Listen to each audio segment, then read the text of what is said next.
na to. Ayun, nalilinawan tayo ng konti. So ito mga part yung sinasabi ko, buhat dito ay medyo mag-ingat-ingat tayo kapag mapapadaan tayo dito. Kaya kita nyo yung kurba agad na yon. Sa pagkakaalam ko mga part, gagawin tong isang straight.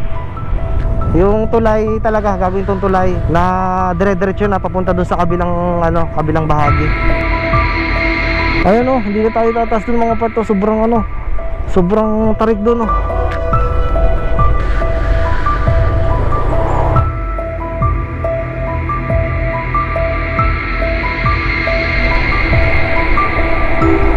lakas ng agos ng tubig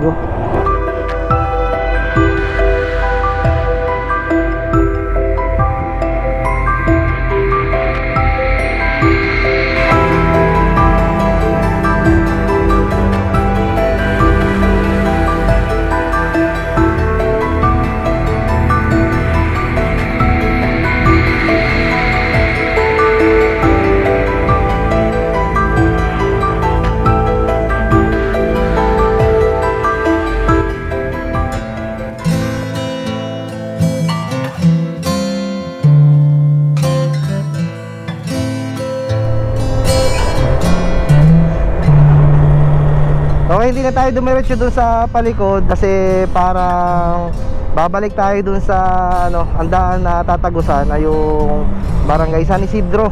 Tapos kung di ako nagkakamali ay ang labas ay doon sa dinaanan natin sa may Barangay Santo Niño. So parang babalik lang tayo. So dito tayo sa medyo papalayo na konti. Matapos dito sa papasok na ito ay may lalabasan tayo, kakanan tayo. Titingnan natin kung ano meron doon. So first time kong makakapunta dito sa parting ito. Ayun, sa may kakalanan, sa may bandang unahan. So diretso tayo. Habang oras na 9:17, aba. 2 oras na tayong bumabiyahe. Pero all goods. Napakadami pa din nga talaga ditong mga palayan. Kung makikita ninyo, maaraw na, pero malamig pa din mga part. Kaya yun ang kagandahan kapag tagulan. Kasi kapag tagulan naman, hindi naman siya araw-araw umuulan. Kaya ayun, okay na okay naman yun. Hindi naman tayo siguro mapipigilan na lumabas o bumiyahe. Kasi yun, ang wag lamang nating matiyempohan yung araw ng linggo, yung umuulan, yun, dun baka pa tayo hindi makalabas. Pero yung araw na Bulihan Road, so hindi ko sure kung yung Bulihan ay barangay. Pero diretso tayo, explore natin itong mga part. Ayun, basta wag lang tatapatan ng araw ng linggo yung ating yung pag-ulan. So siguro magagawa ng paraan. Wala naman yung walang kaso yun mga part. Sabi nga kung gusto madaming paraan. So gagawa natin ng paraan yan para tuloy-tuloy ang ating paglalakbay. So samahan niyo pa din ako mga part. Dito pa din tayo sa bayan ng Taysan.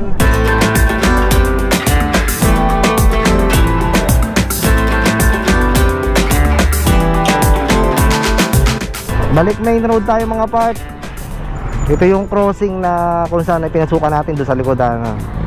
Tapos dito tayo pupunta sa sa pinaka-diretso. Ito yung siguradong sa bayan ng Rosario ang lalabasan. Yung pinuntahan natin kanina mga part na Barangay Mabayabas. So yung Barangay Mabayabas mga part ay part pa din ng Taysan. So kanina yung pinanggalingan natin yung sa may Rosario, siguro yun ang kumbaga medyo parting pabukid ng Rosario. So tingnan natin. Yan, masusunod na yung ating gusto na malamig ang panahon mga part. Kita niyo sa ating unahan at kahit na din sa ating likodan. Medyo lumalamig na. At kung papala din mga part ay baka abutan tayo ng ulan sa biyahe. Pero handa naman tayo. Palagi naman ako may dalang kapote. Kaya walang dapat ipag-alala. So diretso pa din ang biyahe natin. Ayun, nasa Barangay Mabayabas, Taysan tayo.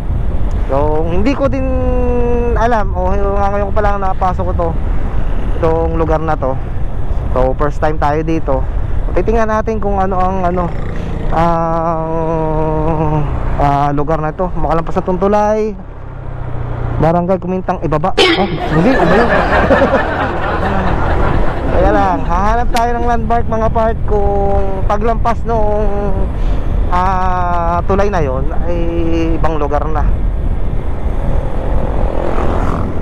Tingnan natin, Purok 3 ng ano to. Bang ganda ng daan dito. Isang lugar na ba tayo? Ay, Taysan pa din. Ayan, ito.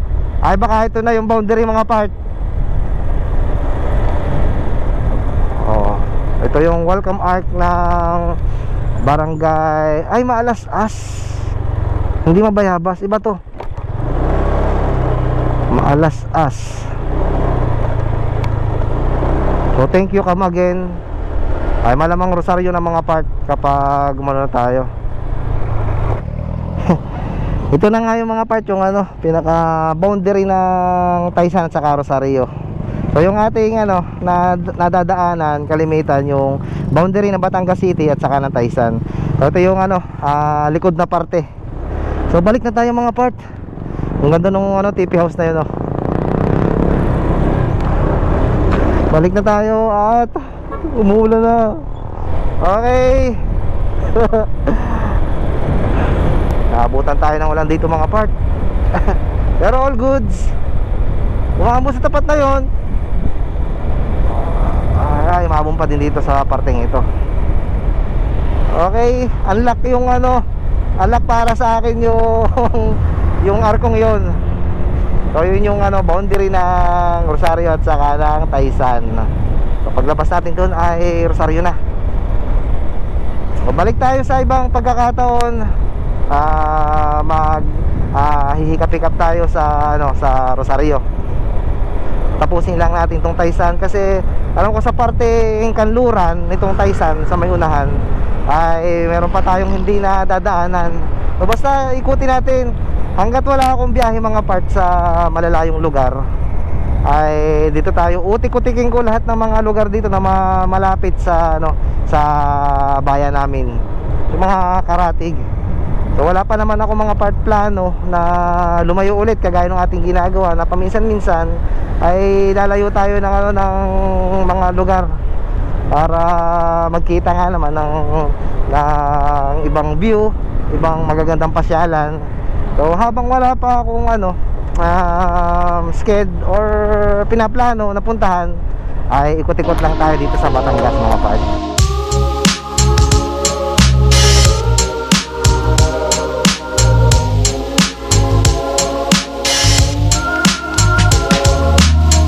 Patigil tayo dito ngayon mga part. Binaririnig akong nakaragkag. Siguro yung pairings, yun ayun. Yung sa may lagay yan ng coolant.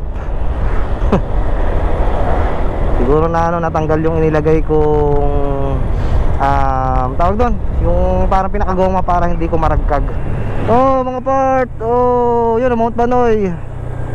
So dito sa parting ito mga part ay mainit na. Doon sa may boundary ng Rosario ay naku, uulanin tayo. Hinabot tayo ng ambon. Sigurado maya-maya na kaunti ay na yon, bubuhos ng ulan doon. So buti na lang at tayo, naka-escape. Grabe. Ay, sorry po. Hindi ako okay, diretso lang tayo. Magpe-pesta ata dito. Kasi yung mga part, yung mga may nadadaanan kayong lugar, especially dun sa mga parteng pabukid. Ito naman Taysan, hindi naman to bukid Basta yung parteng dahil kasi sa lugar namin hindi din naman bukid, ay yung may tuwing magpe-fiesta, yung may nanghaharang, nagbibigay ng yung idinidikit sa mga motorsiklo at saka sa mga jeep. Wait lang, papakita ko lang sa inyo mga part. Minsan kapag bumabiyahe ako, madami akong nakikitang nadadaan ng ganon, ay syempre tumitigil tayo. Nakikiisa din naman tayo sa kanilang gaganaping kumbaga piyesta. At ayun kumbaga naglilikom sila ng pondo para sa gaganaping nilang okasyon. So tigil lang ako mga part. Papakita ko lang sa inyo yung mga inaabot nung mga yung nangaharang yung may banderita sa kalsada. Itong ganito mga part yan. Ito mga ganito. So meron pa yung nakadikit dati, kaso natanggal na. Kaya ayun, isa na lang ang natira. Okay, diretsong biyahe natin mga part. Dito pa din sa bayan ng Taysan. So ibang way na ito mga part. Kumbaga nasa kabilang party na tayo. Kung napanood niyo yung video ko nung itong siguro part 2 na to mga part. So yung part 1 sinabi ko na meron pa akong hindi napupuntahang parte dito sa Taysan, itong parteng Kanluran. So dito na tayo mga part sa parteng Kanluran. Ito yung doon sa may bandang unahan na pagkakakanan, yung lalabasan ay Ibaan. Tigil lang ulit ako mga part. Tingnan ko lang, napakadumi ng blossom ito. Ito yung sinasabi ko na natunog. Pero mahigpit naman yung kanyang tornilyo. Ito lang nagalaw. Ayun. Ayusin ko na lang pagdating sa bahay. Ito naman hindi ito natunog. Ito lang talagang malimit tumunog dyan. Diretsyong biyahe natin mga part.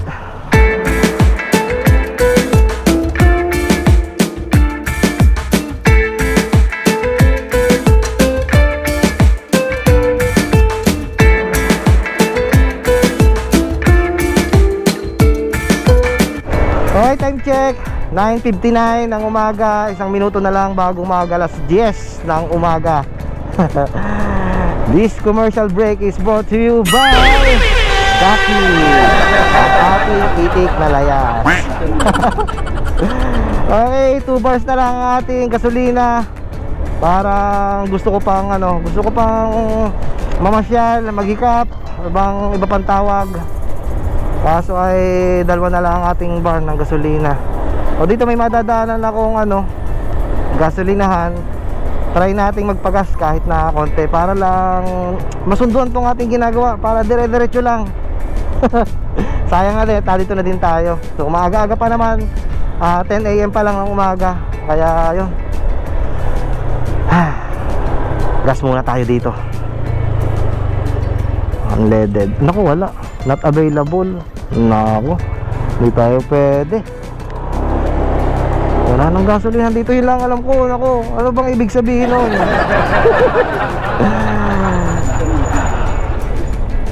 Hindi 2 bar ito, pero kakunti na kakunti na. Mararating natin yung isang parte na ang lalabasan na Ibaan. Subukan natin. Dito na tayo, kaya yan. Kung tayo ay makakarating sa pinakaduluhan itong Taysan, nang lalabasan yung Ibaan, ito ang kakaliwaan natin. Tapos makabalik tayo dito ng 1 bar dito sa mismong areang ito. Kasi doon sa may lalabasan doon sa sa may Mapulo o doon sa dagatan ay may gasolinahan. Ay rin, meron din dito. Buti na lang tayo bumalik. Nagano kaya? Ay, mali.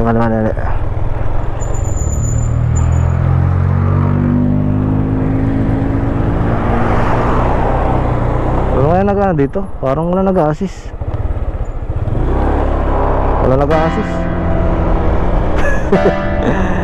Tuloy ang buhay.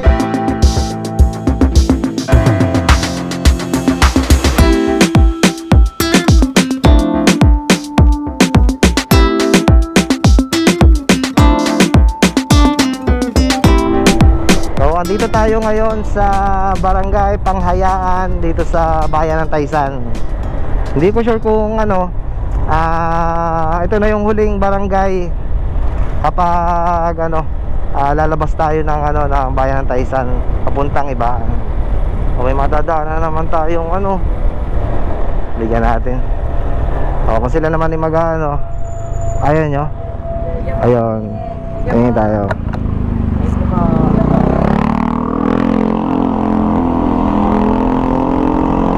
Wala pa ata ako madukot. Hi, thank you. Okay po. Ayun, nadagdagan natin ating badge. Anong tawag doon? Badge yun, badge. Nadagdagan ang ating badge. Dito sa Batangas mga part ay karaniwang buwan na puro mga piyestahan ay yung May at saka June. So ngayon ay May, kaya napakadami nating nadadaan ng yung tawag dito, yung mga ayun ang haharang sa mga kalsada. Ayun naman mga parte kumbaga tulong na din sa kanila para sa kanilang yung gaganaping okasyon. So yung kaunting tulong na yun ay okay na yun mga part. Hindi naman yan persahan na nanghihingi talaga sila. Kumbaga yung kung bukal sa kalooban magbigay, okay naman. Kaya yun, kapag may namadadaanan tayong ganun ay okay lang na bigyan natin. Oh, ba, teka muna. Wow, ito mga gusto ko yung mga niyogang ganyan Parang ang cool tingnan. Lalo na kung may iniinom kang buko juice. na fresh galing sa puno. Oh, laki ng laki ng saranggola. Oh, laki. Pagtatagulan na, malapit na matapos yung season ng saranggola. Okay, welcome Barangay Katandala. Ang Katandala ba ay sakop na ng Ibaan? Hindi ko sure. Hindi ko sure. Diretso pa tayo mga part. So madadaanan natin mga part dito sa Katandala, yung kilalang kilala dahil sa yung matarik na lusong na may mga pangilan-ngilan na mga sasakyan ng mga dumadaan na kalimitan naman halos hindi taga dito. Kumbaga galing sa labas ng Batangas mga part na dito napapadaan na syempre ito kasi yung kalimitang tinuturo ni Google Maps kapag pupunta kayo ng bayan ng Lubo. So madadaanan nyo yung Katandala, yung sinasabi kong matarik na lusong at saka ng paahon na merong ilog sa gitna, na kung saan mga part ay may pangilan-ilan na na-aksidente dahil sa tarik nga at saka yung sobrang yung paliko. Confirm nga, talagang nanuhan ko, talagang naghanap ako ng pwedeng pagkakilala ng lugar. So ang Katandala nga mga part ay nasasakupan ng Ibaan. So isa sa mga barangay ng bayan ng Ibaan. So ito na yung magsisimula na dito mga part yung palusong. Ay hindi, ito palang pababang ito, hindi na Katandala dahil ito na yung pinaka-end. So ibig sabihin ibang barangay na to. Ayun, nalilinawan tayo ng konti. So ito mga part yung sinasabi ko, buhat dito ay medyo mag-ingat-ingat tayo kapag mapapadaan tayo dito. Yan, kita niyo yung kurba agad na yon. Tapos itong matarik na kung sana kayanin natin preno. Ayun, ginagawa naman. Ay, oo. Ayan, malaking poste. Ayun, ginagawa nga mga part. Sa pagkakaalam ko mga part, gagawin tong isang straight. Yung tulay talaga, gagawin tong tulay na dire-diretso na papunta doon sa kabilang bahagi. So parang madadaanan pa din naman ito. Kaso siguro kapag gawa ng tulay ay kumbaga doon na sa tulay syempre dadaan. Oh, napakalalim ng lusong mga part. Ayan. Oh, kita niyo yung ibabaw na yun, oh. Oh, kita niyo yung JNT. Oh. Ayun, na rin tulay, oh. Dahan-dahan lang tayo.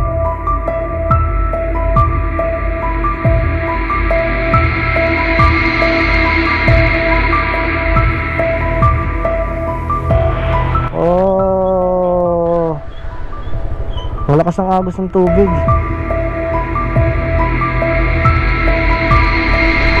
Ayun, oh, hindi na tayo tataas dun mga parto. Sobrang tarik dun, oh.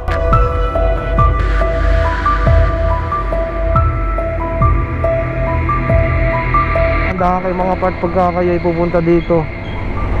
Talaga naman sobrang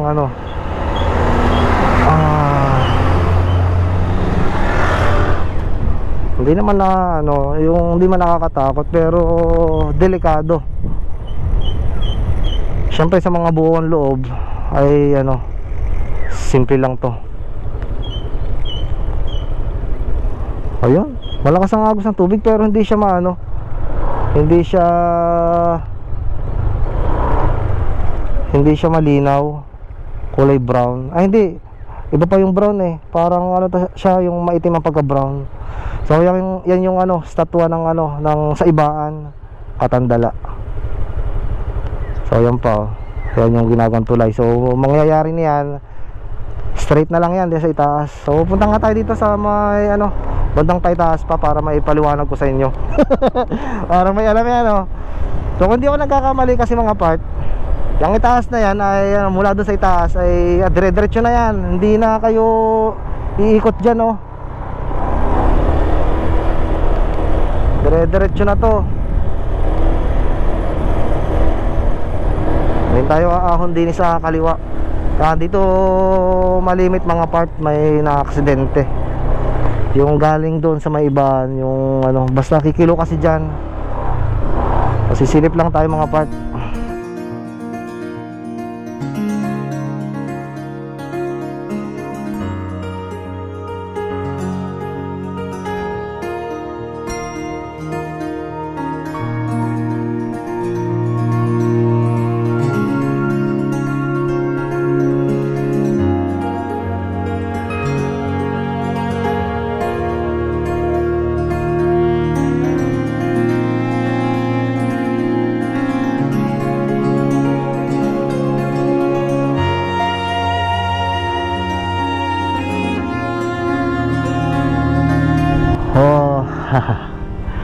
Ito magiging malaking alawan ito mga part kapag nangyari yan. Ako, napakaganda niyan. So balik na tayo mga part ha. Hindi na tayo dediretso dun sa kabila, sa ibaan. So kagaya nung sabi ko kanina, dun sa ano, yung tayo ay nakarating sa pinaka-boundary ng Rosario, ay gagawa natin ng bukod na ano yun, na pag-explore mga part, bukod na video. So basta palagi ko lang sinasabi mga part, syempre siguro naririnig nyo na din sa iba na kapag dadaan kayo dito sa Katandala ay ano, gawin nating dobling ingat ang ating pagmamaneho. Pero soon, kapag nagawa na yan, sigurado napakalwan. Isang straight na lang oh. Ang ganda na yan mga part, no need na lumusong. Isa pa kasing ano, problema dyan sa pababang yan mga part, kapag yung tag-ulan, yung lumalaki yung tubig dahil ng baha, walang makadaan. So ngayon ay okay na, walang problema. Napakatarik na nga mga part oh. Grabe yun, kumilimlim na ulit. Napakatingkad kanina ng init, nagpapalipad tayo ng drone doon. So kumuha na ako ng konting clips, hindi ko masyadong binabad at baka ano, madami kasing mga territorial na ibon sa gartong mga lugar mga part. Kaya ayun, basta't nakakuha ko ng konting clip, okay na yun. Hindi naman natin kailangan na pakadamihan, basta't may pakita ko lang sa inyo kung anong itsura at para magkamaroon kayo ng idea. Yan, ako po, isa ng barang ating gasolina.